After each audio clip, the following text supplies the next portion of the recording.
À la une de cette édition d'information, l'Agence des normes et de la qualité s'ouvre au public. L'entreprise que dirige Charles Boto Angon a déployé son savoir et savoir-faire par le biais d'une conférence débat très courue. C'était ce 25 août 2015 au Palais des Sports de Yaoundé dans le cadre de la 4e édition du SAGO.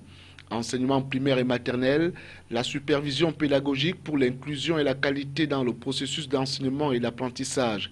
C'est le thème choisi par le ministère de l'Éducation de base pour préparer de commun accord avec les professionnels de cet ordre d'enseignement la rentrée scolaire 2015-2016. Et puis, sous tarification automobile, les professionnels du secteur des assurances pensent à évacuer les brebis galeuses de la maison. La réflexion est mûrie dans la ville de Douala, reconnue pour son intense activité économique. Voilà pour les titres.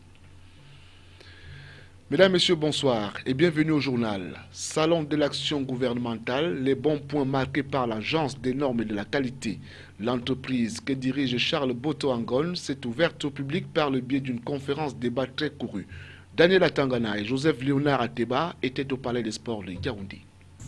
Le salon de promotion de l'action gouvernementale s'est rendu ce 20 août 2015 à sa 3e journée d'exposition et de conférences thématiques. Entre l'arrivée des participants, leur enregistrement et la visite de la cinquantaine de stands présents, dont celui de l'Agence des normes et de la qualité, le public venu nombreux dans le dessein de prendre activement part à cette fête de la gouvernance positive a eu droit à des exercices de séduction sur les opportunités d'investissement, des créations d'emplois et des richesses sur la diversité du tissu agro-industriel national. Et dans cette ambiance promotionnelle, l'ANOR avait son mot à dire. Depuis le lancement des préparatifs, et le secrétaire général a pris le taureau par les cornes pour que l'ANOR vienne expliquer aux acteurs socio-économiques ce qu'elle fait, ses missions, ce qu'ils doivent attendre de l'ANOR et l'appui du gouvernement dans ses programmes, dans ses projets structurants, dans ses hautes prescriptions, dans le sens de la présence effective de l'ANOR dans les 10 régions. Partenaire de l'industrie et du consommateur sur le chemin qui mène vers l'émergence du Cameroun à l'horizon 2035, l'Agence des normes et de la qualité a eu le privilège d'ouvrir le bal des conférences thématiques qui était prévu ce 20 août dans la salle de presse du Palais des Sports de Yaoundé qui avait fait le plein pour la circonstance. Sous la coordination de Jean-Jacques Zé, le modérateur du jour, le directeur de l'administration et des finances, le conseiller technique numéro 2 et le sous-directeur de la formation ont ainsi présenté une série d'exposés sur les missions de l'ANOR et ses réalisations, son cadre juridique et opérationnel, ses valeurs que sont l'impartialité, la transparence et l'ouverture, et enfin sa vision qui est celle de contribuer à l'avènement d'un Cameroun industriellement fort et économiquement compétitif pour mieux affronter les grands défis de la mondialisation. En fait, l'ANOR ne se met pas dans ses bureaux pour élaborer les normes. Non, l'élaboration des normes intéresse tout le monde. Et entre la même chose, l'évaluation de la conformité. Il fallait faire comprendre aux uns aux autres qu'on peut bien élaborer les normes. Mais les normes ne servent à rien si à ces normes, il n'est pas adossé une évaluation de conformité pour justement dire si un produit, un processus ou un système est conforme à la norme. Parmi les trophées remportés par l'Agence des normes et de la qualité après seulement 6 ans d'existence, les conférenciers se sont attardés sur la densification du portefeuille des normes camerounaises qui sont passées de 150 à 1709, le renforcement de la coopération avec les organismes internationaux, la formation de plus de 300 personnes et entreprises et la dernière en date, c'est l'onction du gouvernement pour la mise en place dans un avenir immédiat du programme d'évaluation de la conformité avant embarquement des produits destinés au marché camerounais. Il faut savoir que c'est vraiment un tournant dans le processus de contrôle qualité et notamment du contrôle qualité amont.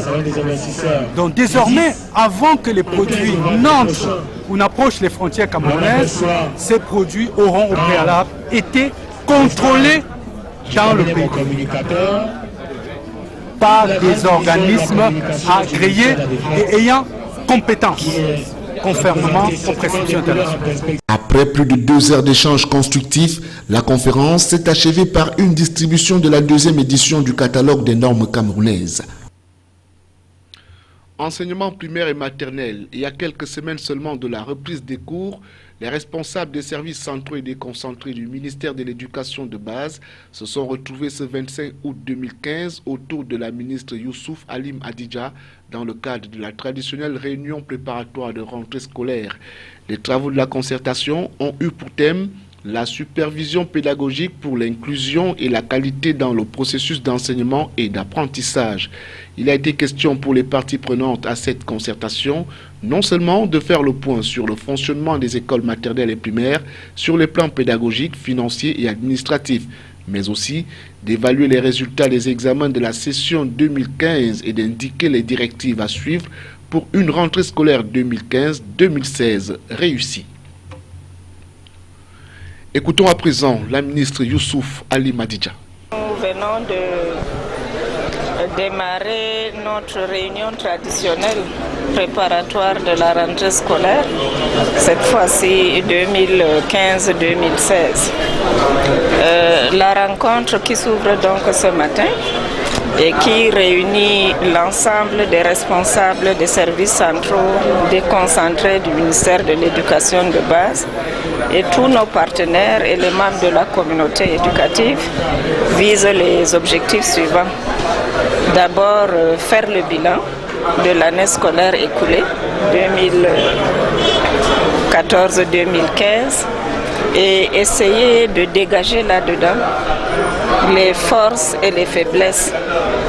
Et évidemment aussi, comme deuxième objectif, c'est d'essayer à partir de ces forces et faiblesses, d'essayer, comme je disais, d'élaborer des stratégies adéquates visant à permettre le bon déroulement de l'année scolaire 2015-2016.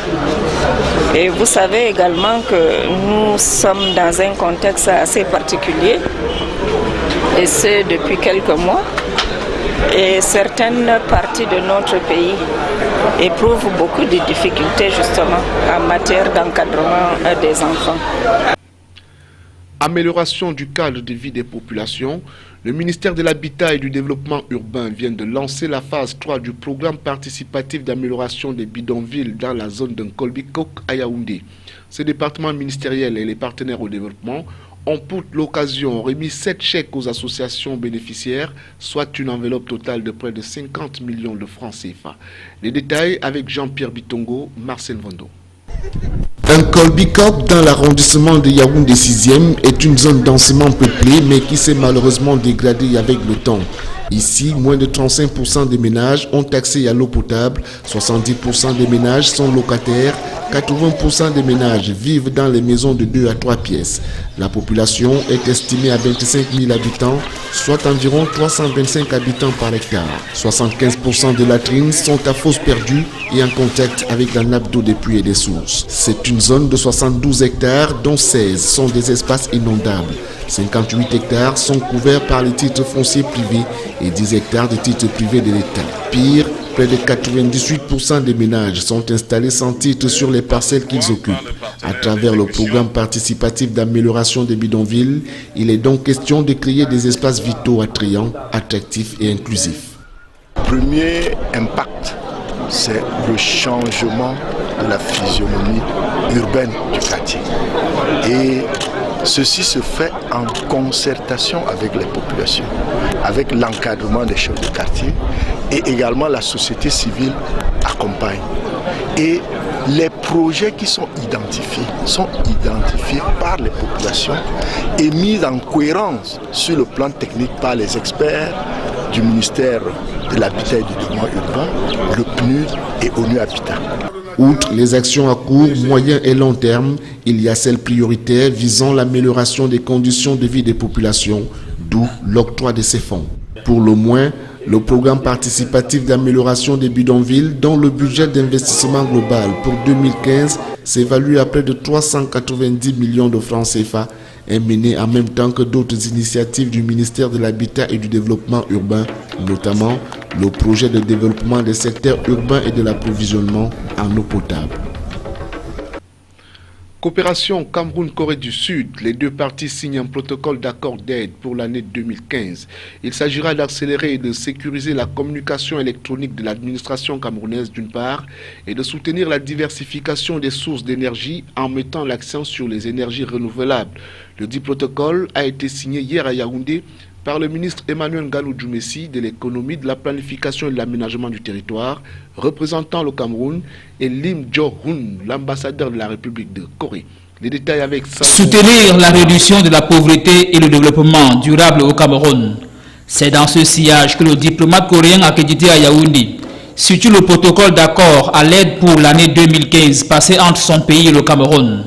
Il sera question d'accompagner et d'appuyer les efforts de développement au Cameroun à travers la mise en place de deux importants projets. Le premier porte sur la mise en place d'un plan directeur pour le développement des énergies renouvelables au Cameroun avec l'appui de la COICA, l'Agence de coopération internationale de la Corée. L'objectif d'ici 2016 est d'améliorer l'approvisionnement en énergie au Cameroun, de réduire le déficit énergétique, d'augmenter les sources d'énergie et de développer de nouvelles sources d'énergie au Cameroun. Le second projet est relatif à l'établissement d'un autre plan directeur consacré au renforcement des capacités du e-government au Cameroun. De façon opérationnelle, il sera question d'ici 2017 de sécuriser les communications électroniques de l'administration camerounaise à travers le développement du système e-government, d'améliorer l'efficacité de l'administration publique du Cameroun en renforçant la capacité des fonctionnaires à travers l'éducation sur le e-government et de renouveler les services publics pour les citoyens. Le principal enjeu de ce nouvel élan dans la coopération entre les deux nations reste que la Corée accompagne le Cameroun dans sa lutte contre la pauvreté et sa quête d'un développement socio-économique durable. Dans la suite du journal, les experts douaniers du Cameroun, du Tchad et de la République centrafricaine sont en concertation à Douala. C'est en vue de trouver des solutions idoines pour assurer le désengorgement du corridor qui lie ces trois pays dans les échanges commerciaux. Yves Tadjofo et Apollinaire Zobenbon nous en parlent. Le passage des conteneurs à marchandises à l'intérieur du corridor Douala-Bangui, Douala-N'Djamena est devenue une équation difficile à résoudre. Selon la directrice générale des douanes camerounaises, Minette Libomli Likeng, l'on dénombre de nos jours près de 200 camions chargés de marchandises stationnés le long de la frontière entre le Cameroun et la République centrafricaine, ce qui crée un engorgement au terminal à conteneurs au niveau du port autonome de Douala. La rencontre de ce 20 août 2015 va permettre aux experts douaniers de trouver des solutions idoines pour fluidifier la circulation de ces conteneurs à marchandises sur ce corridor. Nous allons aussi réfléchir pour voir ce qui empêche les autres d'aller porter ces marchandises. Et nous pensons à les problèmes de fonctionnement. En tout cas, nous sommes là pour réfléchir et proposer des solutions qui pourront permettre à ces marchandises de circuler rapidement. Il sera aussi question au cours de cette rencontre de Douala de donner une formation adéquate aux experts douaniers du Tchad et de la République centrafricaine sur l'utilisation du système Nexus, système élaboré par le Cameroun dans le but de sécuriser et de fluidifier le trafic des marchandises en transit. Dans un premier temps, il était limité au territoire camerounais. Donc, le DG des douanes de RCA, le DG des douanes du Tchad ont besoin également de connaître en temps réel qu'est-ce qui est parti du Cameroun à destination de ces pays. Parce que vous savez qu'il y a un déversement frauduleux le long des corridors. Et voilà pourquoi il avait été recommandé que, comme pays hôte, pays qui a élaboré ce système, que nous donnions des habilitations à nos habilitations sœurs. Et c'est ça que nous allons concrétiser par une formation, par une habilitation. Plusieurs d'autres questions allant dans le sens de l'amélioration de la circulation des marchandises dans ce corridor seront évoquées au cours de ces assises de Douala qui vont s'étendre sur 2 jours. Impact de la sous-tarification automobile sur le marché d'assurance au Cameroun, c'est le thème fédérateur du séminaire de sensibilisation tenu ce 20 août à Douala à l'intention des compagnies d'assurance. Éric Ticheux et Josué Ngongang. La ville de Douala, de par son poids économique, se présente comme la locomotive du secteur des assurances au Cameroun. Malheureusement, c'est une pratique qui n'honore pas la profession, à savoir le phénomène de la sous-tarification perdure surtout dans le domaine de l'assurance automobile. Cette gangrène plombe les efforts du gouvernement dans la lutte pour l'atteinte des objectifs consignés dans le document de stratégie pour la croissance et l'emploi.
Il était question au cours des travaux dont le thème central était basé sur l'impact de la sous-tarification automobile sur le marché d'assurance, de réfléchir sur les voies et moyens d'éradiquer cette pratique ou tout au moins apporter des éléments de solution. Car il faut noter que ce phénomène coûte énormément cher aux compagnies émettrices d'assurance et diminue de manière considérable les prélèvements de l'État au moyen des taxes et impôts, sans compter les dégâts causés aux assurés pour non-paiement des sinistres.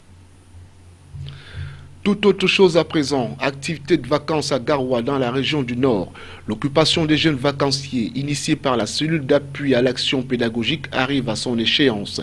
C'est depuis le 8 juillet que cette structure du ministère des enseignements secondaires a lancé un stage de vacances dont l'objectif était d'occuper les jeunes de façon profitable et utile pendant cette période. Les détails dans ce reportage. Ils sont presque une vingtaine de jeunes constitués d'élèves du primaire et secondaire de la ville de Garoua qui, pendant un mois, ont suivi une formation à la cellule d'appui à l'action pédagogique dans un environnement qui les a éloignés de toutes sortes de tentatives susceptibles de gâcher leurs vacances. Tout au long de ce mois, ces jeunes ont appris la peinture, le dessin, la musique, les TIC et la maîtrise de la culture. Premier coup d'essai, nous pouvons dire que c'est une réussite. Nous avons lancé un défi dont nous avons tenu le pari. Et durant 4 semaines, les enfants se sont produits. Donc vous-même, vous avez vu les œuvres réalisées, c'est fabuleux. Pour pérenniser ce que nous avons dit, nos cultures nationales, nos langues nationales. Vous avez suivi ces enfants, ils ont chanté en langue fulfulde, ils ont fait un récit en langue fulfulde, bien que n'étant pas de la localité. Et ils se sont exercés à la musique et vous avez vu leur production. C'est vraiment fantastique parce qu'il y a même des grandes personnes qui aimeraient que ce genre d'activité, s'ils peuvent avoir du temps, ils aimeraient également venir faire partie donc, de cette activité de la formation sur les arts et culture nationale du Nord. Pour cette première expérience, la note a été au-dessus de la moyenne. La satisfaction se lisait sur le visage des uns et des autres par leurs récits, démonstrations, danses et visites des stands qui prouvent le travail abattu par ces jeunes pendant le temps imparti pour cette formation. Malgré sa réussite, cette formation a connu des difficultés qui n'ont pour autant pas affecté la détermination des encadreurs. La cérémonie de clôture de cette formation des élèves du primaire et secondaire de Garoua a été sanctionnée par des attestations de fin de formation. Rassurés de la qualité de la formation qu'ils ont reçue, le sous-directeur des examens et concours à la délégation régionale du MINSEC Nord, qui présidait la cérémonie en lieu et place du délégué régional, a encouragé ses enfants à la mise en pratique de ce qu'ils ont appris pour ne pas plonger dans l'oubli.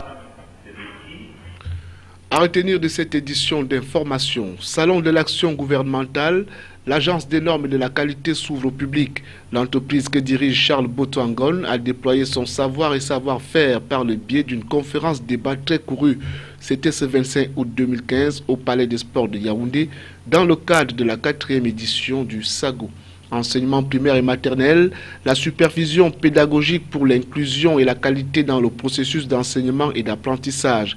C'est le thème choisi par le ministère de l'Éducation de base pour préparer, de commun accord avec les professionnels de cet ordre d'enseignement, la rentrée scolaire 2015-2016. Et puis, sous tarification automobile, les professionnels du secteur des assurances pensent à évacuer les brebis galeuses de la maison.